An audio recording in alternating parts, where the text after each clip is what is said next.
Halo teman-teman semua, selamat datang kembali di channel Pinter Sinau.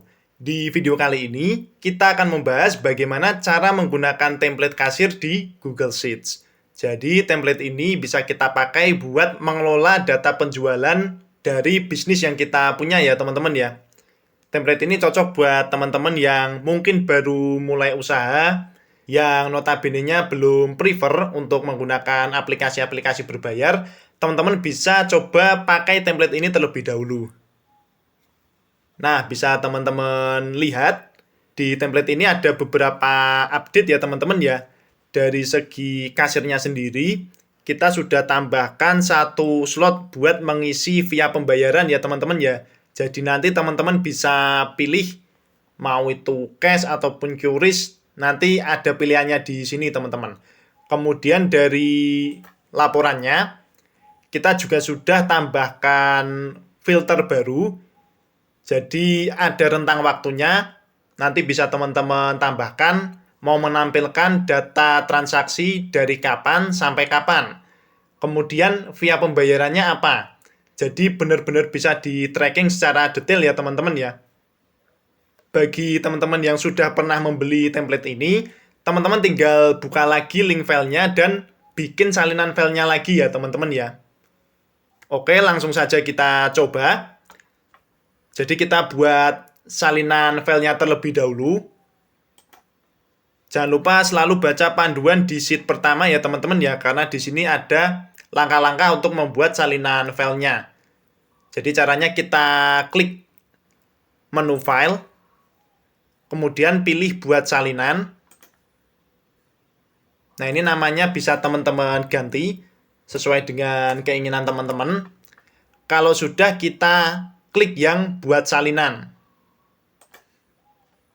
Nah, filenya akan langsung masuk ke Google Drive milik kita, teman-teman.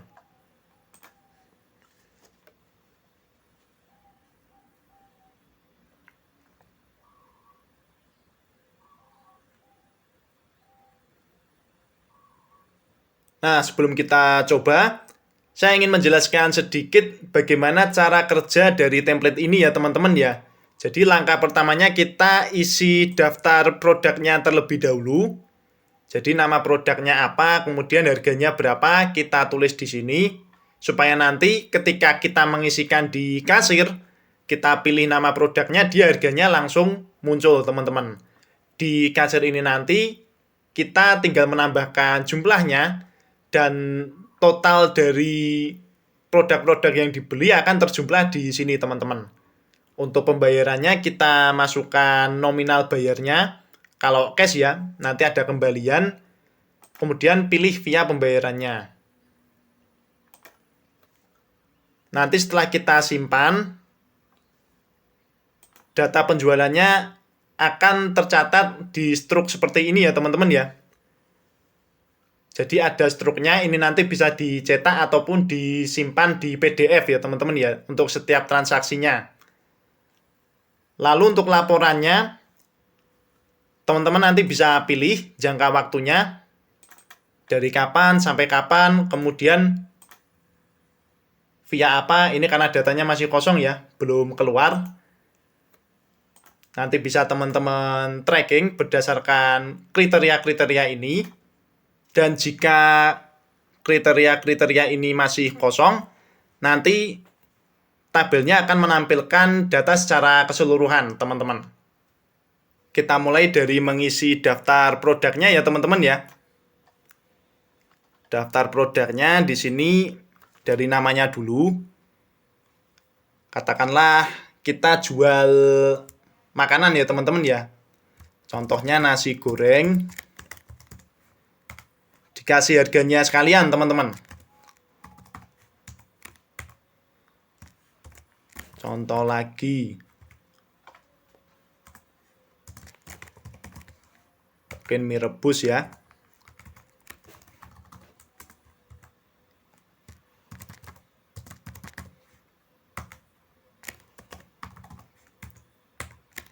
Oke, minumannya misalkan ada es teh.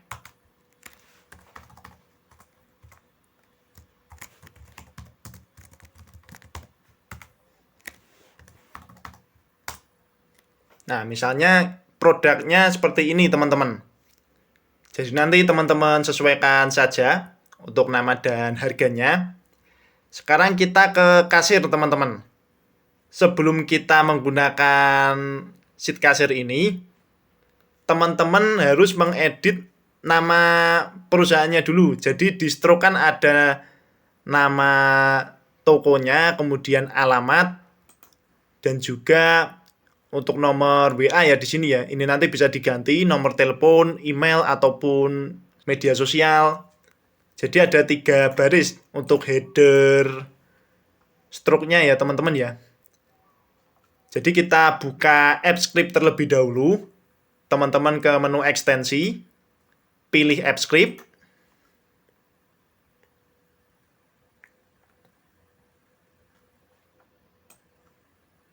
Nah, kita cari headernya.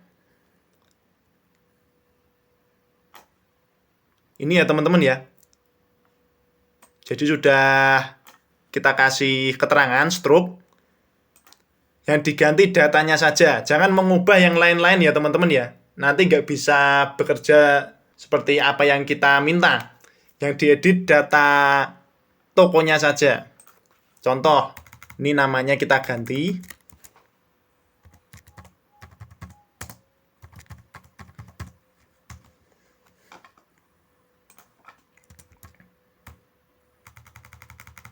Misalkan alamatnya juga kita ganti.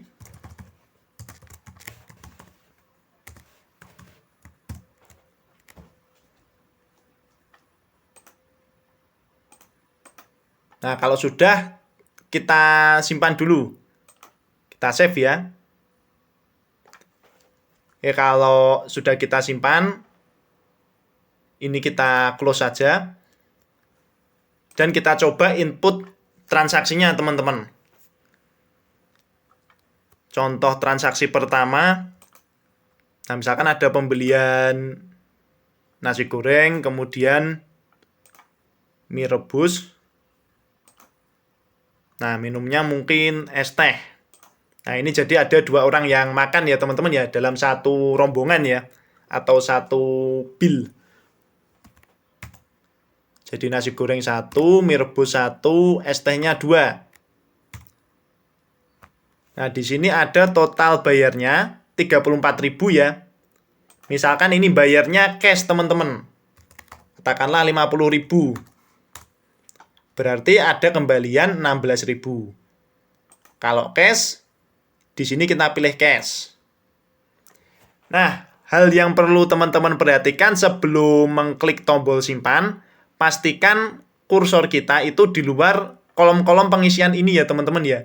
Biar nanti bisa terhapus atau dibersihkan secara otomatis teman-teman. Jadi kita klik di luar tabel, baru kita klik simpan teman-teman. Nah, untuk penggunaan pertama memang diperlukan persetujuan ya teman-teman ya. Ini kita kasih akses saja, klik OK. Lalu pilih lanjutan. Jadi nggak perlu takut, ini adalah fitur yang aman ya teman-teman ya. Karena ini fitur dari Google Sheets itu sendiri. Lalu kita klik lanjutkan di sini.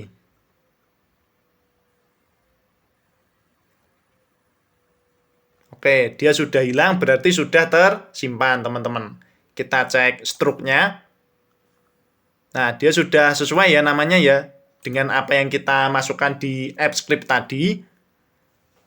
Lalu untuk produknya, harganya, jumlahnya. Dan di sini sampai detail pembayarannya teman-teman. Nah, teman-teman harus pahami bahwa stroke ini sifatnya mutlak ya teman-teman ya. Jadi jangan pernah mengubah apapun, baik itu nama sheet-nya maupun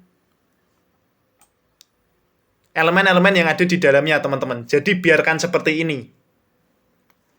Ini kalau mau teman-teman cetak, tinggal teman-teman klik menu file, lalu pilih cetak ya teman-teman ya.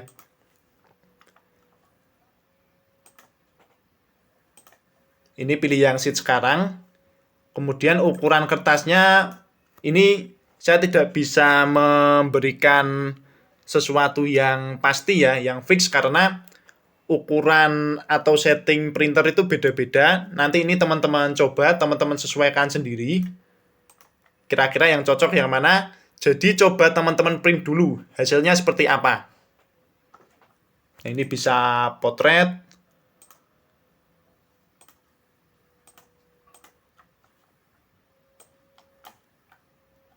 Ataupun bisa landscape ya teman-teman ya. Karena printer kan juga beda-beda ya, beda merek, beda model, itu beda hasil juga teman-teman. Nah, ini kalau mau teman-teman cetak, tinggal klik yang berikutnya. Nah, di sini ada pilihan teman-teman. Ini kalau mau teman-teman simpan sebagai arsip ya, ada pilihannya simpan sebagai PDF. Nah, ini karena komputer saya sedang tidak tersambung di printer, jadi dia nggak muncul pilihan printernya ya. Kalau ada, dia akan muncul di sini, teman-teman. Kalau mau di save sebagai PDF, sebagai arsip, tinggal teman-teman simpan ya. Jadi nanti teman-teman juga punya bukti transaksi digitalnya.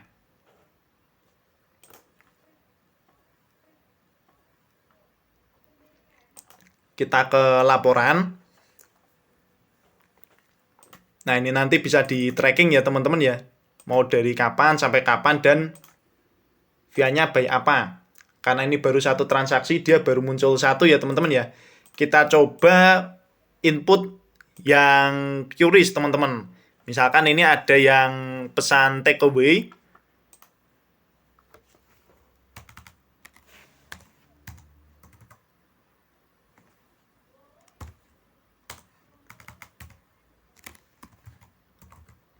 Nah, karena takeaway mungkin agak banyak ya teman-teman ya. Biasanya ya.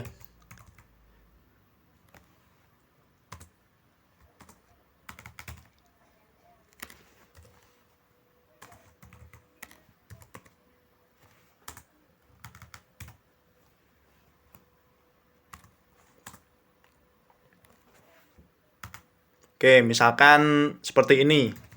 Kalau QRIS berarti bayarnya juga sama ya dengan totalnya. Gak ada kembalian. Ini kita pilih QRIS. Ini coba kita simpan.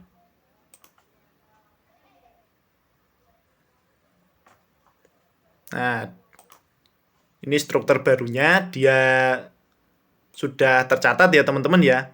Jangan lupa di save untuk struknya. Dan dicetak ya, dikasihkan ke pelanggan. Nah, untuk laporannya, karena ini masih di tanggal yang sama, kita belum bisa tracking ya teman-teman ya.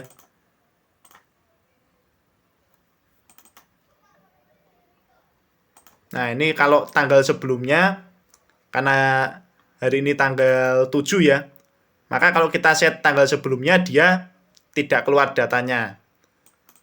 Misalnya kita set seminggu, nah dia akan keluar datanya ya teman-teman ya. Jadi ini misalkan hari ini, atau idealnya 1 bulan ya teman-teman ya. Nah, dia sesuai dengan waktu yang kita pilih di sini, teman-teman. Lalu untuk via-nya juga bisa kita tracking. Apakah mau yang cash saja. Nah, dia akan menyesuaikan, teman-teman. Atau kris saja. Kalau kita hapus, dia akan kembali menunjukkan data secara penuh ya, teman-teman ya. Dan di sheet kasir ini, kita buka lagi. Kita juga bisa mengedit harga dan totalnya secara manual teman-teman. Jadi semacam pemberian diskon ya. Misalkan ada pembelian nasi goreng, katakanlah 10 jumlahnya.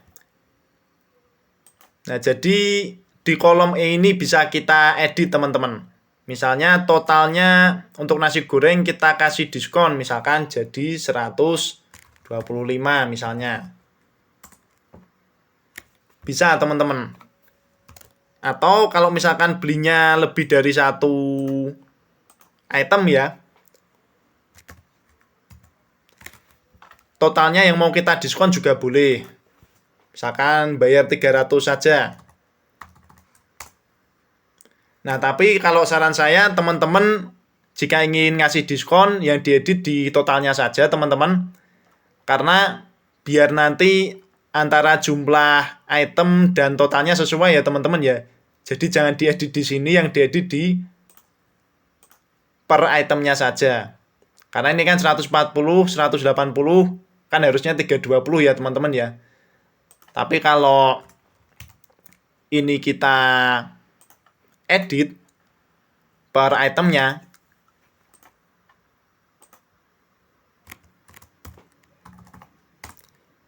nah dia jumlahnya akan menyesuaikan, teman-teman. Tapi ini terserah teman-teman mau seperti apa.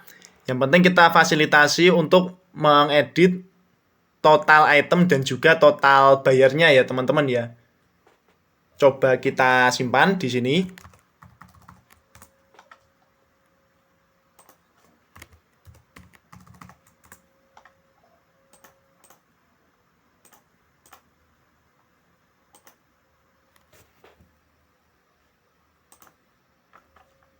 Nah, dia struknya juga akan menyesuaikan, teman-teman. Paling miss di sini. Jadi dia tahu kalau ini adalah diskon dari penjualnya, teman-teman. Ini laporannya bisa diganti nama usahanya ya.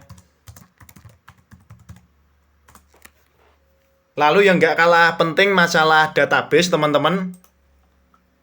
Database ini merupakan wadah dari transaksi yang kita inputkan di kasir tadi ya, teman-teman ya.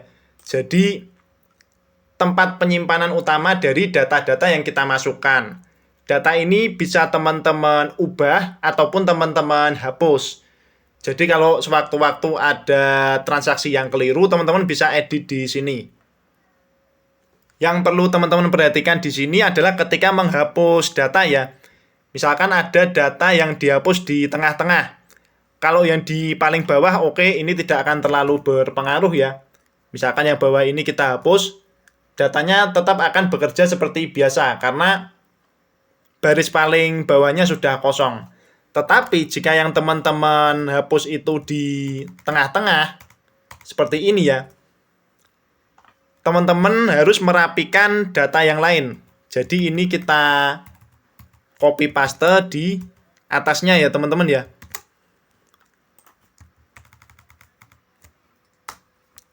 Jadi disesuaikan, teman-teman. Atau misalkan yang atas sendiri ini datanya dihapus, berarti yang lain naik ya, teman-teman ya.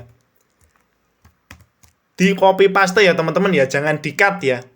Copy paste, kemudian sesuaikan data yang tidak di copy. Kalau di cut nanti settingnya ngikut semua, teman-teman. Jadi di copy paste.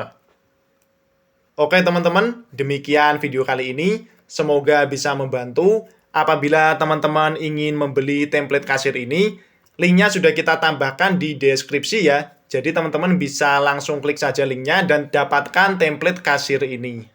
Sekian dari saya. Kurang lebihnya mohon maaf. Terima kasih atas perhatiannya dan sampai jumpa di video-video berikutnya. Dadah!